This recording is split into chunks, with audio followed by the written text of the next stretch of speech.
In depth, CBS's Carter Evans goes to the country's busiest port. Starting today, all cargo leaving China and heading to the U.S. will now carry a 30% tariff, which is a steep drop from that 145% tariffs that were in place for the past 6 weeks. The seas are unusually calm. The ports are deserted, and the containers wait in vain. In recent days, the bleak picture of the shipping industry, especially on the vital route from China to the United States, has shocked observers. What was once a bustling artery of global trade now resembles a ghost town. Thousands of containers are stuck at ports. Shelves in the U.S. are starting to empty. Consumers are panicking. Businesses are exhausted. What's going on behind those stacked container walls? Thousands of containers are stuck from China to the U.S. Tense situation. According to the latest data from shipping tracking company Vizoon, container bookings from China to the U.S. have evaporated by nearly half compared to the same period last year, down to 50% to be exact, an alarming figure that has startled many in the industry. What's worth noting is that this plunge coincides with the time when new U.S. tariffs are set to take effect. From now on, all shipments leaving China will be subject to a 30% tariff, down from the staggering 145% 6 weeks ago, but still enough to make many businesses hesitate and withdraw. A somber mood pervaded the port. What was once bustling with ships and non-stop activity was now so quiet you could hear the wind blowing across the empty docks, said a Seattle port worker. It was like a ghost town in the middle of the city. Port of Seattle. Commissioner Ryan Culkins could not hide his concern when warning that ship and container traffic here could drop by up to 40% in just the next few weeks, a number that will make the entire industry hold its breath. Meanwhile, the Port of Los Angeles, once considered the lungs of trade throughout the Western Hemisphere, has also fallen into a state of alarm. Gene Soka, the port's CEO, did not hesitate to call the current situation an approaching storm. But amid the rising tensions, a paradox has emerged as the Northwest Port Alliance predicts that 15 more cargo ships will arrive at the ports of Seattle and Tacoma next week. While this may seem like a good sign, in the current context, it makes the overall picture even more confusing and unpredictable than ever. At first, many people thought that delayed ships and deserted ports were just everyday occurrences in the shipping industry, which is used to erratic fluctuations. But then, in the blink of an eye, that silence spread like a cold wind across the American port system, from bustling Los Angeles to bustling New Jersey, from vibrant Savannah to faraway Seattle. What started as a mild paralysis turned into a nationwide crisis. Ports, once the trade arteries of the U.S. economy, are now suffocating. Containers are piled up in silence. Truck drivers are sitting idle, waiting for orders. Retailers are starting to sweat. Many experts are calling this the most serious disruption since the dark days of the COVID-19 pandemic. The Port of Los Angeles, a symbol of trans-Pacific trade, reported a 35% drop in cargo volumes. Its neighboring port of Long Beach was not spared. Hundreds of ships were canceled or diverted, leaving some 400,000 containers unaccounted for this month. Containers sat dusty at the docks, and the wharfs stood empty as if time had stopped. The logistics ecosystem is on alert as America's largest gear begins to fall apart. No one expected that, after just a few months, a nearly perfectly functioning system, once considered the backbone of the U.S. economy, could fall into such chaos. However, that is the reality that is happening before our eyes. And the most worrying thing is, no one can predict when this crisis will end. Uncertainty is pervading the entire logistics ecosystem. It's no longer a matter of shortages or ship jams like in the pandemic years. Now, it's a matter of no one daring to import goods. Trade with China is almost frozen. Gene Soka, CEO of the Port of Los Angeles, one of the largest maritime hubs in the United States, frankly admitted. The shock did not come from a direct punch, but from a series of small, silent, and dangerous cuts. Initially, businesses were worried about a lack of supply. Now, they are worried about not being able to sell their products. new tariff policies have caused shipping costs to increase by the day. Bringing a container from Shanghai to the U.S. can now cost thousands of dollars, while domestic demand is still depressed after a period of inflation. What is the result? Cargo ships are diverting, avoiding major U.S. ports. Containers are stuck at sea or waiting at transit stations without a scheduled port of call. Inland rail lines are overloaded, while trailers, the final link in the chain that gets goods to consumers, are backed up or misplaced. The disruption is silent, but the effects are as loud as falling dominoes. The first to suffer, none other than truck drivers, the silent warriors of the logistics industry. "Everything has come to a standstill," said a dispatcher in Southern California.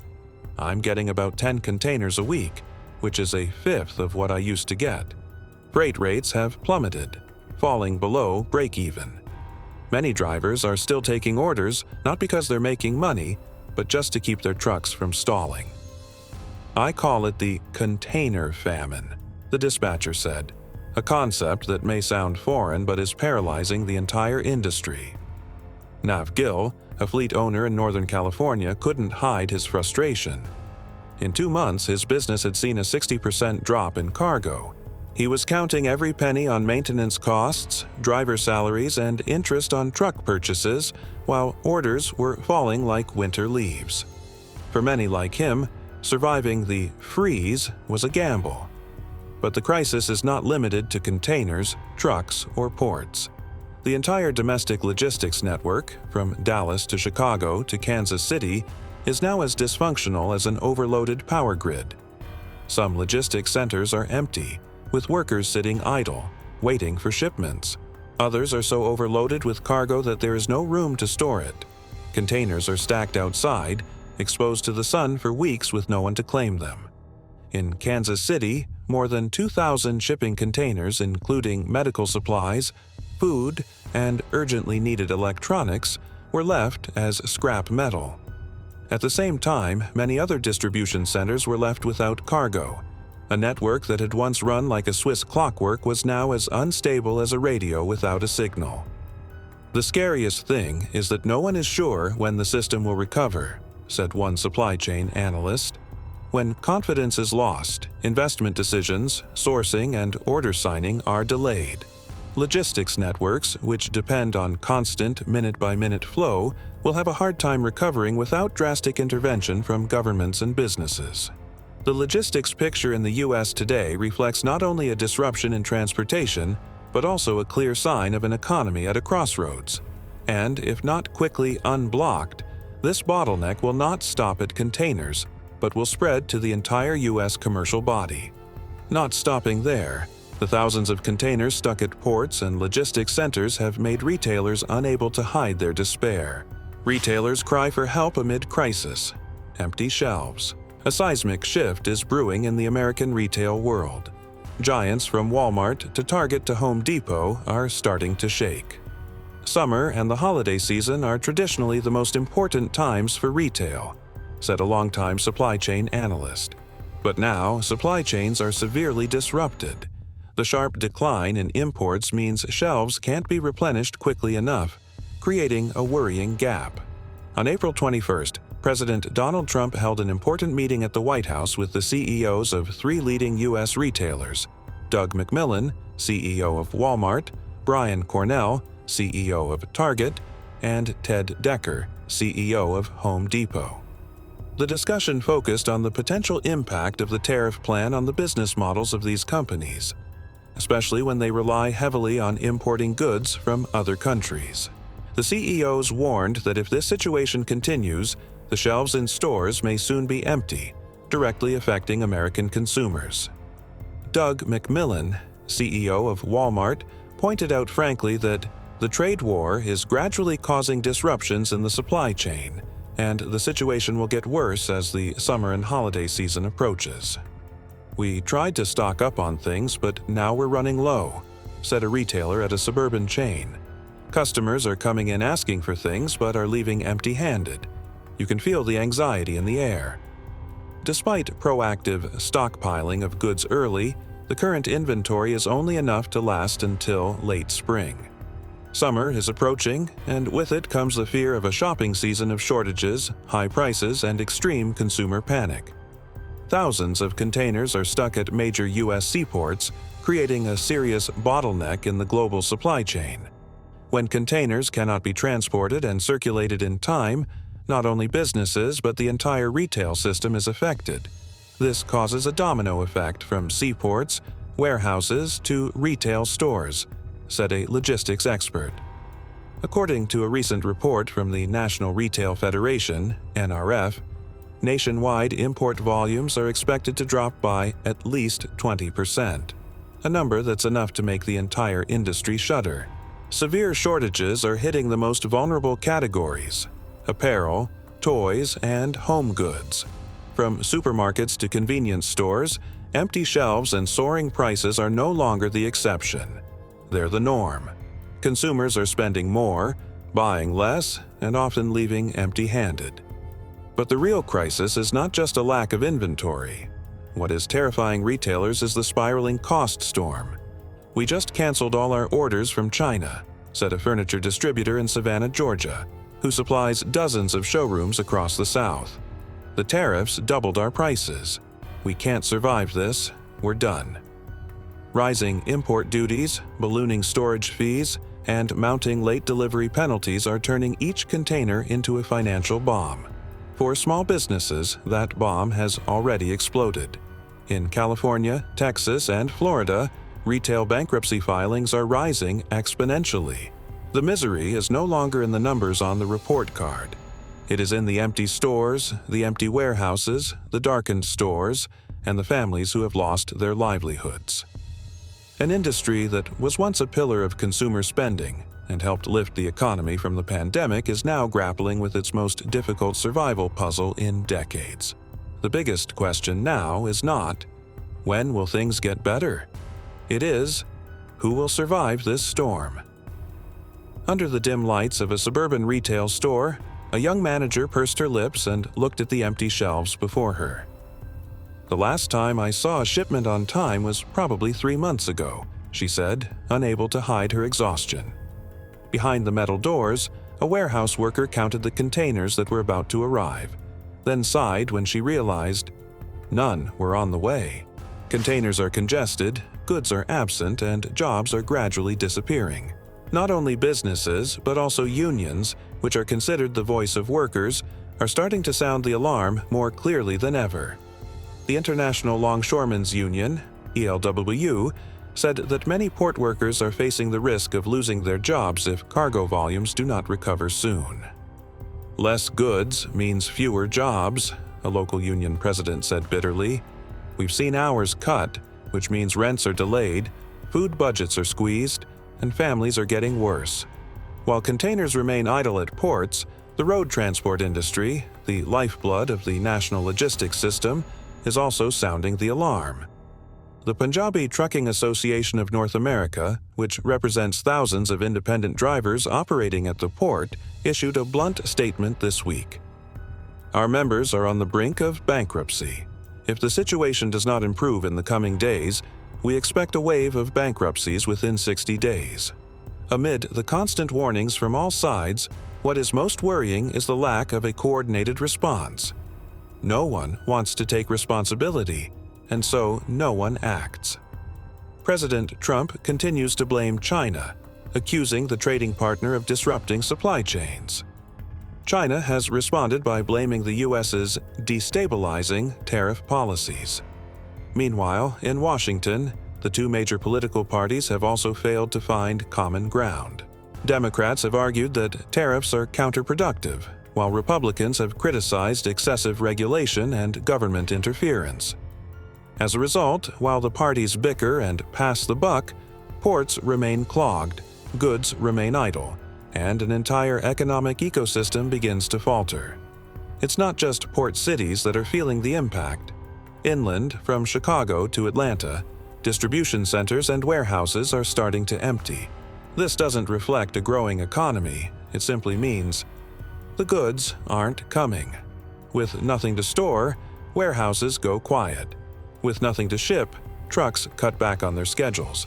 And with nothing to sell, It won't be long before stores, supermarkets, and retailers are forced to scale back their operations. This is no longer a simple logistics crisis, but a sign of a rift spreading from the supply chain to real life, gradually affecting jobs, incomes, and consumption capacity. When supply chains are disrupted and raw material prices rise, businesses are forced to adjust their product prices. This is not what they want, but in the current context, it is the only way to maintain operations. And of course, after all, the ultimate burden falls on the consumer. In the past few months, have you been surprised to see prices skyrocketing, even doubling or tripling? Prices of goods have been climbing uncontrollably, from daily necessities to household electronics. Scarcity is not limited to a few items, but has spread to many areas, spreading anxiety into the lives of every citizen. We feel the change in every meal, every shopping item, a housewife shared with a worried look. Before, we had many options at affordable prices, but now everything is more expensive, and sometimes, even if you have money, it is difficult to buy what you need.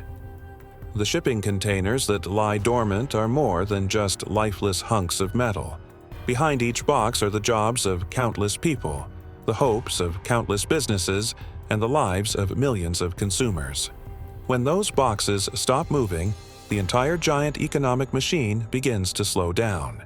And the invisible losses continue to spread, gnawing at stability and common prosperity. The question is, can we find a solution, a different direction, before the final burden becomes too much to bear? Security is broken, theft is on the rise, and an undercurrent is coming. While hundreds of thousands of containers remain stuck at seaports like giant steel tombs, another silent danger is lurking in the shadows: crime. "I've never seen it this bad," said a distraught warehouse manager at a major port in Los Angeles. "The economy is in trouble, and this wave of theft is only making it worse. We're fighting on multiple fronts at once. If this continues, not only will goods be stolen, but jobs will be lost."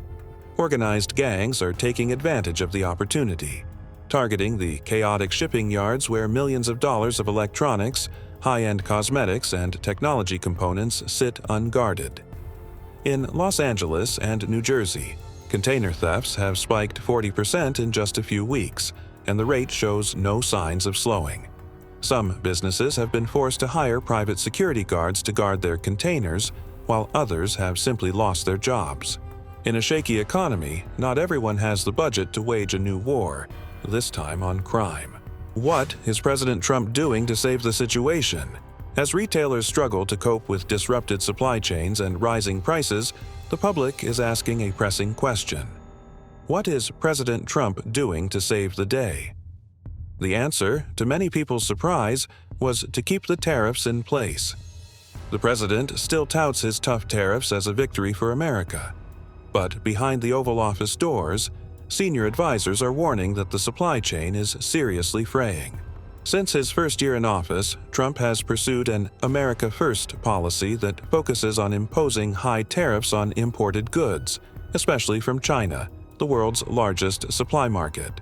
His goal is to force businesses to return to domestic production. But after 5 years, what Americans have received is not a revival of domestic factories, but rather high prices, struggling businesses, and a disrupted global supply chain. More than 400,000 containers were scrapped at West Coast ports in just 1 month.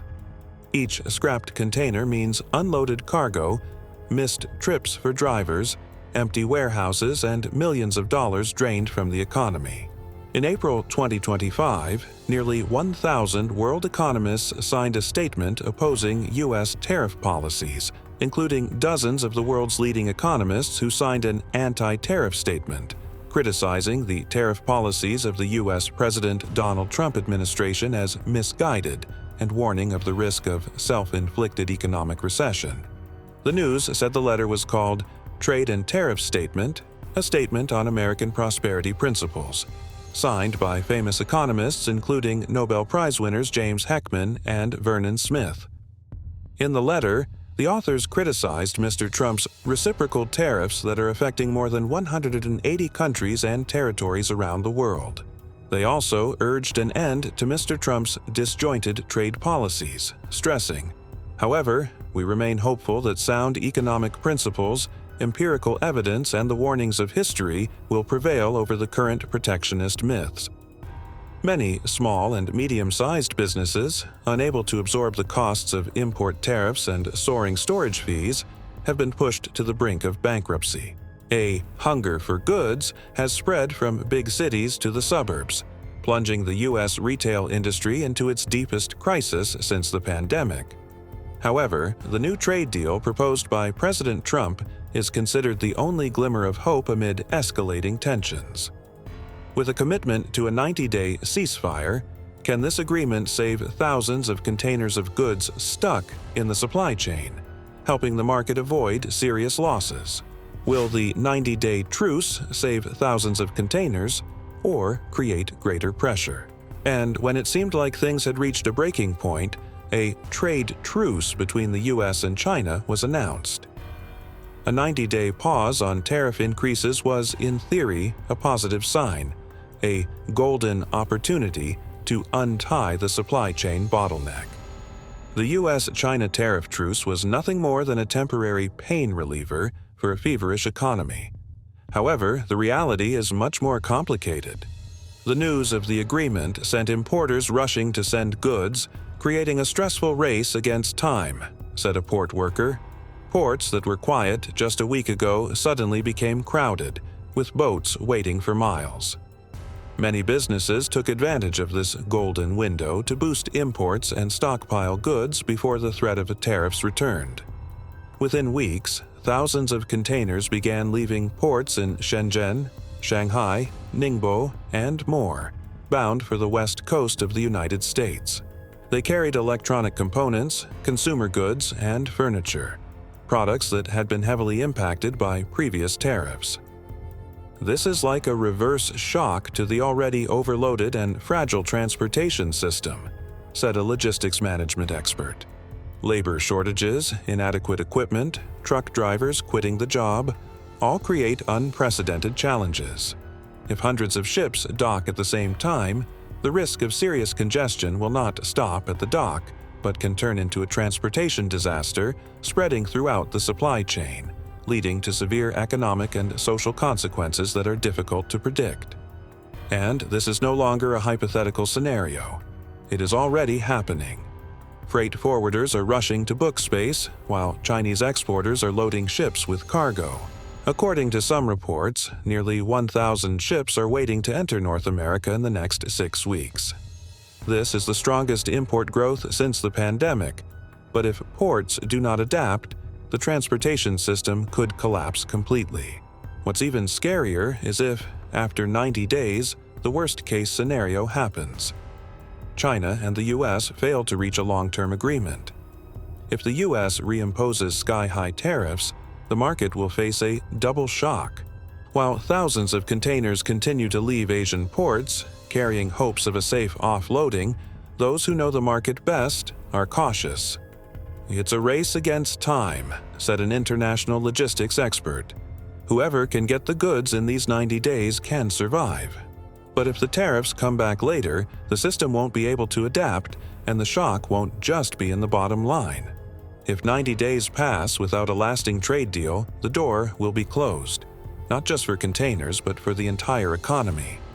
If the U.S. decides to reinstate high tariffs after the suspension, hundreds of thousands of imported containers will become inventory burdens that are difficult to sell.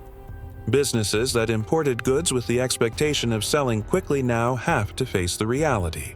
Consumers are reluctant to open their wallets because of rising prices, while market confidence is cracking every day. The result is a vicious domino effect: massive price cuts, hasty liquidations to cut losses. Stores close, and small businesses that can't survive go out of business. Employees are laid off, and unemployment rises. Inflation soars, while consumer credit begins to hit the breaking point. "We are no longer just facing a few days of delayed deliveries," said a manager at a large distribution system. "We are facing the risk of full inventory, financial stress, and confusion from buyers." Not only retailers, but also regional trucking companies, the backbone of domestic distribution in the U.S., are on the brink of collapse. Lack of orders, overcapacity, rising fuel costs, and unfunded investment loans have all created a silent but devastating whirlwind. The scariest thing is not the cost, but the emotion. When consumers lose confidence, they don't just stop buying, they stop hoping. And an economy without confidence is an economy teetering on the brink. If the world's two largest economies cannot find common ground after 90 days, the containers will carry more than just goods, but years of consequences: stagnation, instability, and disillusionment. While ships continue to sail silently across the Pacific, the future of the global supply chain awaits a political decision. 90 days is not a long time, but it is enough to change the situation. Let's wait and see what happens. The information we share in the video is for reference only and is analyzed from many perspectives. Please combine other sources of information for a more complete and objective view.